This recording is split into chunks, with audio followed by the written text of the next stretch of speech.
Welcome to Byte-Sized Agency Briefs, a webinar series that packs a ton of important agency information on one topic from one expert into a 25-minute brief.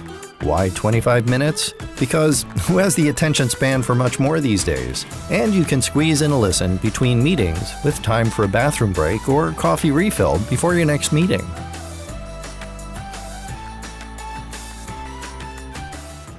Thanks for tuning in. This is Byte-Sized Agency Briefs. I'm your host, Steve Guberman from Agency Outsight, where I coach agency owners to build the agency of their dreams. I'm lucky to be here today with Jody Grunden. He's the co-founder of Summit CPA Group, now Anders CPAs and Advisors. And we'll get into that whole merger in a minute. But you guys were the first fully distributed accounting firm, and Jody literally wrote the book on helping digital companies create a financial roadmap to success. We'll dig into that also. So thanks for joining me today. How are you? Yeah, thanks, Steve, for having me. So let's start off. Let's talk about Summit CPA, Anders merger, fully distributed. What's that whole story about there?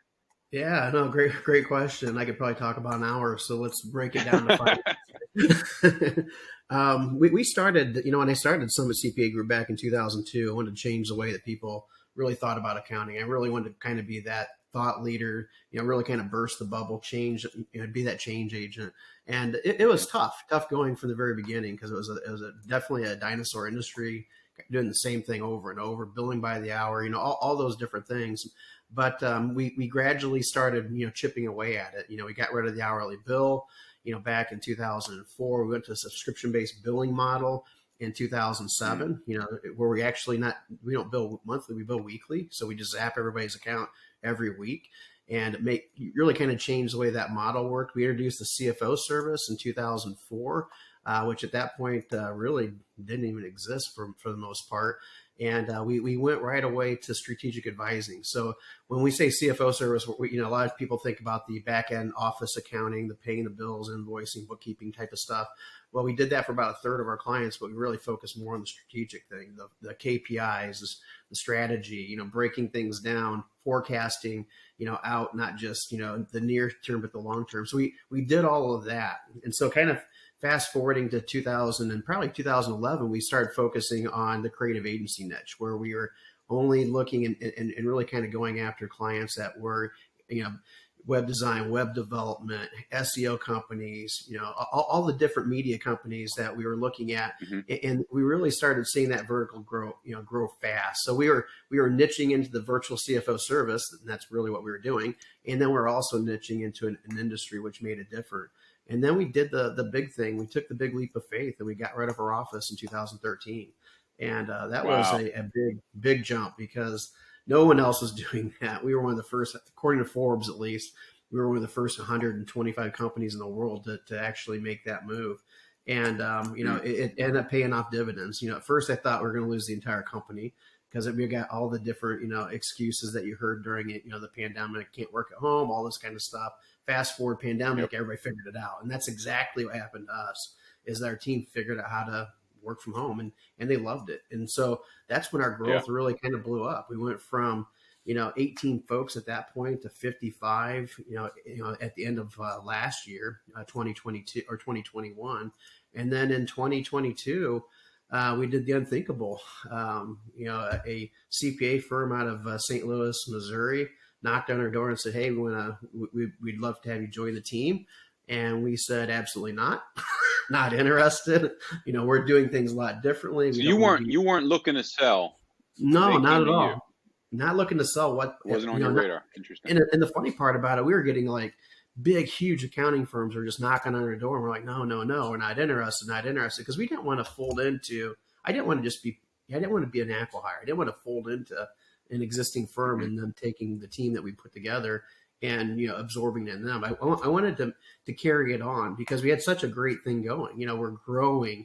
We're doing things completely different. We are the leader in virtual CFO services, by far the leader in the creative industry space. We were that person, and I didn't want that to go away. And so when they approached us, I'm like everyone else, not interested. But then I met with them, and it's like, well, they're they're different. They're more progressive than I was expecting. They were pretty cool actually. And with that, all the different things that they said that they would, that we can continue being our own entity. Meaning that we could be that virtual CFO arm for their company, which I thought that's pretty cool. So that's exactly what I was looking for. Yeah. Our marketing stayed intact. Everything stayed intact. That from the way that we deliver, the way that we bill, we don't work a bazillion hours during tax season like all these other accounting firms do. Our team works 40 to 45 hours all year round. So there's a lot of different bubbles that we burst. I didn't want to go backward. And then I basically say, hey, what? In order for this to work, here's what I'm going to have to have. All these different things. They said absolutely, and I was like, oh, wow. wasn't expecting that. Wasn't expecting that at all. I was like, I was ready for some pushback somewhere. And then I introduced the team to them, and they said, yeah, let's do it. And, year one, here we are wrapping up year one. It will be a year ago, April 1st. And so we're in the 11th month, 12th month, kind of wrapping things up there. And it's working out really well. Wait a minute. Who inks a deal on April Fool's Day? That would have been me. First of all. Well, our number one core value, it's kind of funny, is humor. And that's the funny part about our company in general is that humor. We start off all of our meetings with a joke, fun fact, just kind of have fun. Love it. We want to take the boring day-to-day business type of thing out of the company. And I thought it'd be in poetic justice to do it on April 1st. That's amazing. I love that. So, all right. So acquisition went well. We're going to say there's no regrets because you're on the record here. Yep. Thinking back, you guys niched into creative. Yep. I'm curious, is that your only niche, or are there neighboring niches, or do you literally just say we only work with this type of company?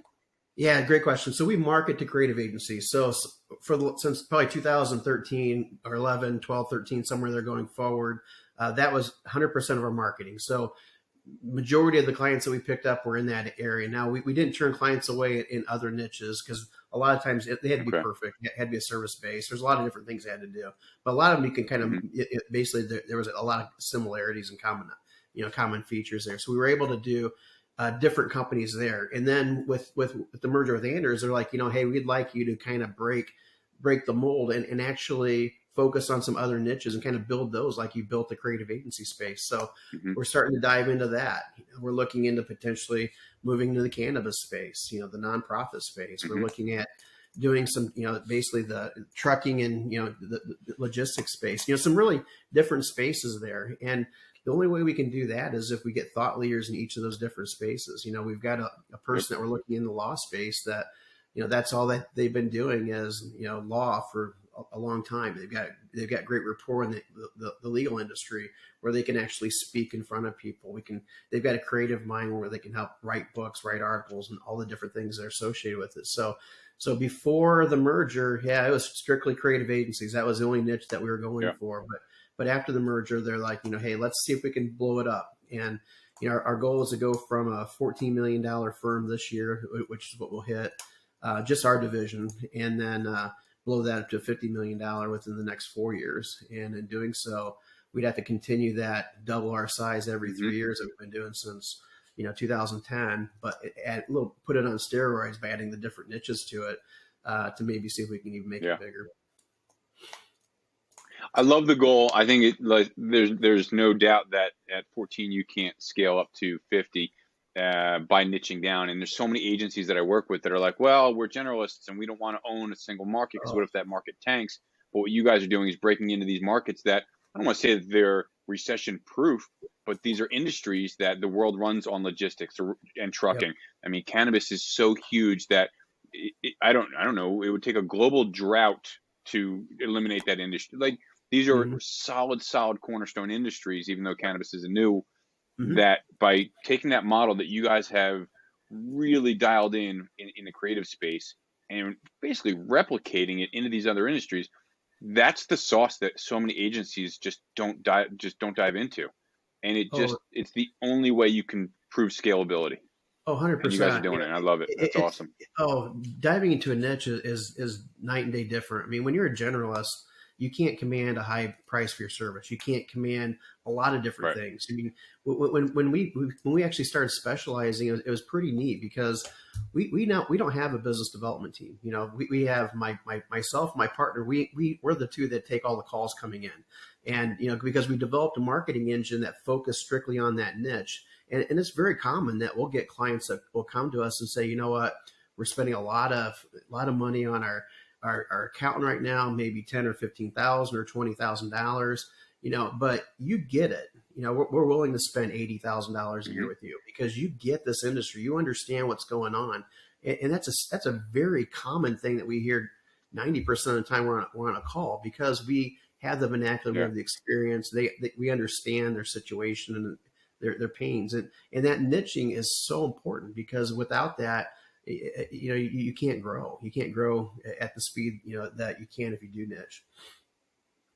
Yeah, I love that. So the CFO advisory work that you guys are doing, like at what point are you seeing agencies that are optimal for that, right? A $500,000 agency is not relying on a CFO advisor, but at what point are you saying, hey, you guys are at this point, you really need these kinds of services? Like, what's the ideal size? You know, it's really when the owner starts deciding that they don't want to be the doer anymore.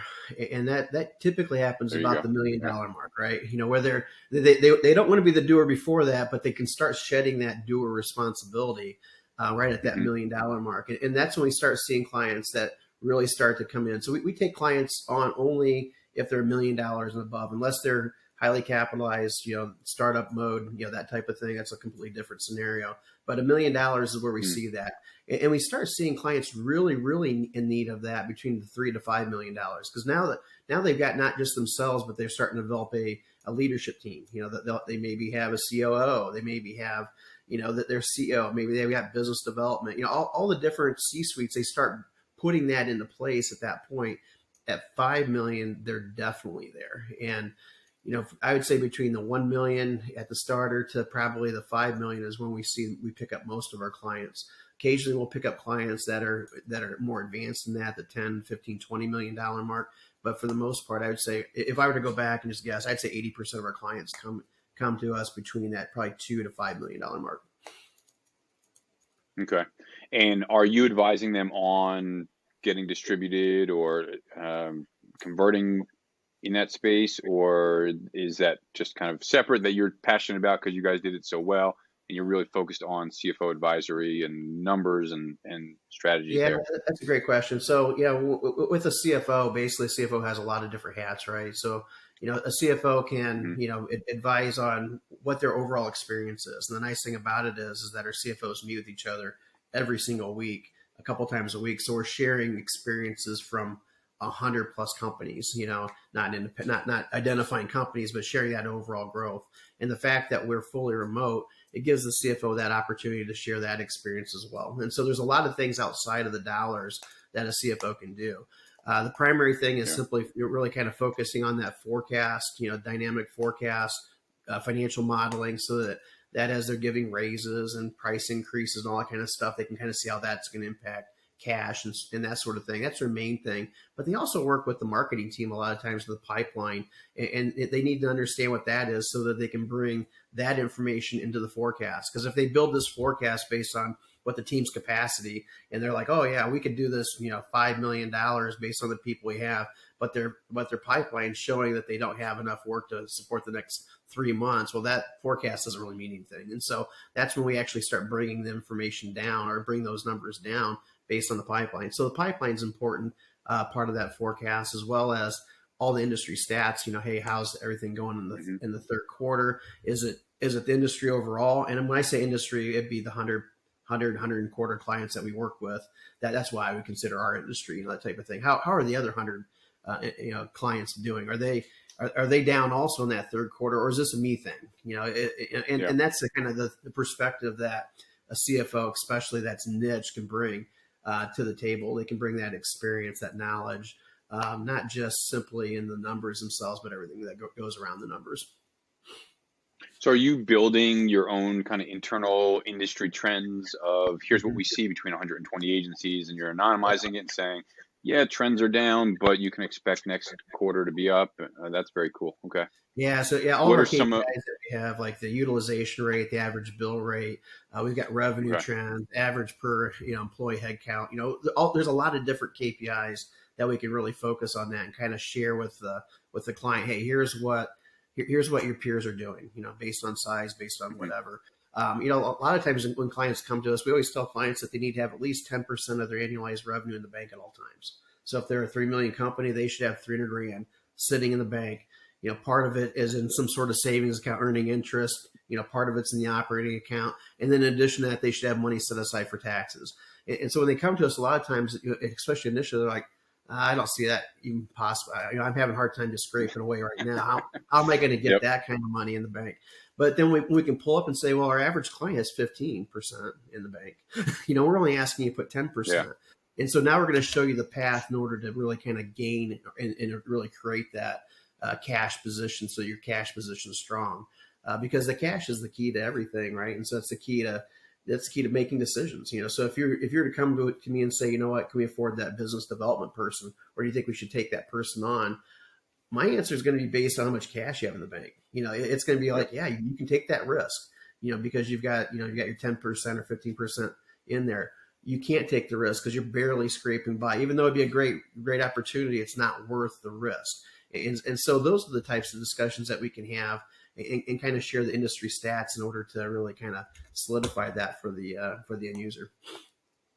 What are some of those other kind of key KPIs or just kind of key indicators, those important numbers that people watch for? You mentioned usability. I get agencies all the time. What should this person be at, or what should this person be at? And it varies by agency. It also varies by what their role is. But I mean, what are some of those other numbers that you guys are watching for them? Yeah, utilization by team member is a big thing. Utilization and then the average bill rate. Those are really two big factors for a lot of agencies, whether they're doing a flat fee bill or whether they're billing by the hour, because they can kind of trick yourself into thinking that one's higher than the other. And what I mean by that is that an agency that comes to me and says, you know what, we our average bill rate's $200 an hour or $250 an hour or $300 an hour. And then I look at their utilization and it's a lot lower than an agency that maybe is billing $175 an hour, 150. Their utilization may be a lot higher. And so the kind of the blend there, and the big key for us is that what we call the effective rate. It's when you take that utilization rate and you multiply it by that average bill rate, and that comes out to an effective rate. And we find that most agencies are going to fluctuate, or basically around that $90 to $100 mark when you take that look. And so for the client that's billing $200 or $300 an hour, and the client that's billing 150, they're really utilizing their utilization is the same way. And the big key there is that the utilization and the average bill rate and the effective rate is all it's all going to be based upon what you're actually paying for that service. So Right. is your entire team very talented, very expensive people where you've got to have a higher bill rate, or is it more maybe it's offshore people that maybe you're not paying as much money for, and your bill rate can be lower. So there's a lot of different fluctuations, or a lot of different things that go into it. And so when I tell people to compare an industry average, I do it with big time caution, because your scenario could be completely different than what that average is. And believe me, we would never have grown or done what we've done if we looked at the average, industry averages, everything, and said, hey, we want to be the industry average, or we want to be what everyone else is doing. No, we didn't want to do that. We wanted to be different, and here's what we had to do. And so I always tell them, when you create your own forecast and you build it yourself, and here's what you think you can do, that's really what you should be comparing yourself against all the time, is what you intend to do and where you're at. And then use that industry information just kind of as a gut check. Hey, am I out of the ballpark? Am I in the ballpark? We're around the ballpark. Where does that kind of flow? Yeah, so use the industry numbers as kind of bumpers or guidelines, but do your own math, build your own workbooks and spreadsheets, and figure out what you should be charging based on the talent you've got. And I think that's so important to figure out. One thing that you guys figured out early on, and you mentioned you were doing like packages, weekly packages, where you were just billing weekly or monthly as opposed to hourly, which was the industry norm. And there's so much discussion. I mean, David C. Baker talks about don't ever charge hourly, and some of these coaches talk about throw away the hourly. But then it comes down to, how do I know what to charge for a retainer or for a project if I don't know what my hourly internal costs are, at least. And so what are your thoughts, or how do you guys approach that as, advisors for agencies? Yeah, so we always tell clients that we never bill by the hour, but we track time. And some of the folks will say, don't track time. And it's like, well, that's great. If everything is going well, perfect, don't track time. That you don't need to. But why do you track time? Because when not everything goes perfectly all the time. And so that's where you can kind of figure out exactly what you're talking about. How much should I be billing? Because I need to know exactly what my team is doing, so that and with different scenarios and situations, like you can do the same project over and over again. You got a pretty good idea. Hey, here's what we're doing, but you don't really know if that's the project we've been doing, but that's been at the lowest profit margin that we've always had. Are we going to base our new flat fee on something that's not making money? And so that's where it's really important with the time and kind of just like trying to create that, hey, here's what we need to be. And the thing you want to think of is that when you look at your contribution margin, and that means the amount of actual resources you're using towards a project, you want that to kind of fall within about, I would say, 75% gross profit or 75% margin, and meaning that you've got 25% of your costs involved with that project. What that's going to kind of mold down to is about a 50% gross profit overall in your company, and that's kind of the goal. If you can get 50% gross profit, your bottom line is going to look really nice. It's going to, depending upon how big you are or whatever, it's going to be between 15, 20, 25% pretty easily. And so that contribution margin's at 75%. I don't know how to do that without tracking time. And so time is super important with that. But yeah, so once you've identified that, then heck, let's take the leap. It doesn't have to be every client. You can just kind of start off with one or two clients and see how it goes, and then kind of go from there. But I think the key is, like, David C. Baker, Ron Baker is another big, huge proponent of, the non-billable hour, is that, you've got to take that risk, and you've got to kind of go through that. Then don't be locked into it and massage it as you're going along. And we've had to do that too. I mean, when we first started, we almost went out of business going that route, because we always thought we could actually do it faster and better than everybody. And we always underestimated our position in that. And it wasn't until over time that we actually figured the secret sauce, and that's build what you're worth completely. Don't look back, and I'm telling you that it changed the way that we've done business. I mean, subscription based is definitely the way to go. If there's a way to, convert your agency into a subscription based model in some way, shape, or form, I would definitely look for that and be the disruptor in the agency world. I hear people all the time say, "Oh, we can't do that because no one's doing that." It's like, well, we couldn't do it either because no one's doing it, and here we are. And I like to say that all the time. It's the easiest way to grow. It's the easiest way to build confidence in your team. The team loves it. Your clients love it. It's really a win-win for everyone. Yeah, I love that. And especially when they're like, well, nobody else is doing it. Well, that's why you should be doing it, because now you've got a unique proposition and you're the one standing out in the crowd. And, what was it? Seth Godin talks about the purple dinosaur, I think. And just, be the one that stands out in the crowd. I think that's him. Maybe it's not. Anyway, yeah, I love it. I think that, the work that you guys are doing is super helpful. I'm curious, do you guys, I know you've got your own kind of models behind things, but do you also do or subscribe to models like the Profit First model and things like that with clients? Profit First, not necessarily. We Profit First, and the reason why is Profit First, they base everything on a cash basis, and we want to create our KPIs on what we call an accrual basis, so we're matching expenses, true expenses, to the revenue, and we feel that's important with our KPIs and how we actually forecast out. So we don't subscribe to that, but we do take we do have a similarity with the different approaches with cash and stuff, that sort of thing, where we you have a cash account, a cash reserve account, and a tax reserve account. So there's three accounts that we would have, kind of similar to Profit First would have, but not exactly. And so we do take a lot of the different, EOS, we do Pinnacle, a lot of the different operating systems. We'll look at those and kind of try to implement as much of that into the processes that we can, and kind of recommend folks like yourself to come in and really kind of be that leader in that area. So we definitely listen to a lot of them, but I wouldn't say we really prescribe to any one of them. Yeah, dig it. You got your own formula based on what works for you and what works for your clients. Yep. Shifting gears last minute or so, I want to just ask a couple of non-accounting based rapid fire questions for you. Okay. So what's your latest new hobby, book, or podcast or something like that you're into? Oh, latest book. I got it right here, actually. It's by Tracy Barrett. What would it be called, Jody?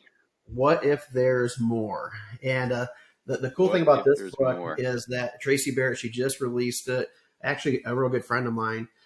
She was one of the founders of HGTV, and so she came from that era. And when she did that, when she left HGTV, it's like, what do I do now? I've just hit the pinnacle. I've grown this thing. What do I do now? And I personally have come into the same thing as I've grown Summit to where it's at, 20 plus years of sweat, selling it out. Now I'm going to be with Anders for the next 5+ years. What does my new journey look like? And that book really resonated a lot. Highly recommend it, especially for the agencies out there that are looking to sell their business and they're not 100% sure what their next step in life is going to be. And that's what this book addresses. So highly recommend it. Again, Tracy Barrett, What If There's More? And it was just released just this past few months. Dig it. I will definitely link to that. And then what's a new tool that you are really leaning into that's making your life, either personal or professional, a little easier? A new tool. I would say, when it comes to geeking out with the accounting area, I would say, Divvy is probably one of the coolest tools that we've used on the accounting side in a long time. And why would I say that? It's because we have, as a remote company, we're constantly doing retreats. So we have 2 retreats a year that our entire team goes to, and those retreats are expensive. They're $3,000 a person. Mm-hmm. So when you're looking at 70 people, you're spending $200,000 on this retreat. Now we could probably get away a little cheaper or maybe even more expensive, but the idea is that we want to make this an experience because we don't get the touch and feel that most brick and mortar companies get. So we want to create that experience for our team. But the nice thing about it is it's really easy to go over under budget on those things. And so what Divvy allows us to do, it allows us to really kind of create internal budgets for each one of our team members. And so I can see exactly where they're at. So if I give them an $800 budget for their airfare, I can see everybody when they get their airfare, where they came in, and I can kind of stop the bleeding before it actually happens. If we were planning on doing something super special and I find out that we've already used our budget, maybe I can lower that down a little bit versus at the end of the retreat look back and say, oh my gosh, how did we go over budget? That type of thing. So it keeps me very cool. Real. Yeah, and the product called awesome. Mm-hmm. Very cool. Well, Jody, I really appreciate your time, the valuable information that you shared here with our audience. So thank you for joining me. I appreciate you, and we'll talk again soon. Yeah, thanks, Steve. Appreciate it. Thanks again for tuning in to Byte-Sized Agency Briefs. As always, if you found value in this episode, chances are someone else will too. So please share it with your network. Also, if you know someone with expert knowledge on a topic that agency owners would love, drop me a note. Let's get them on. Finally, find someone to hug today.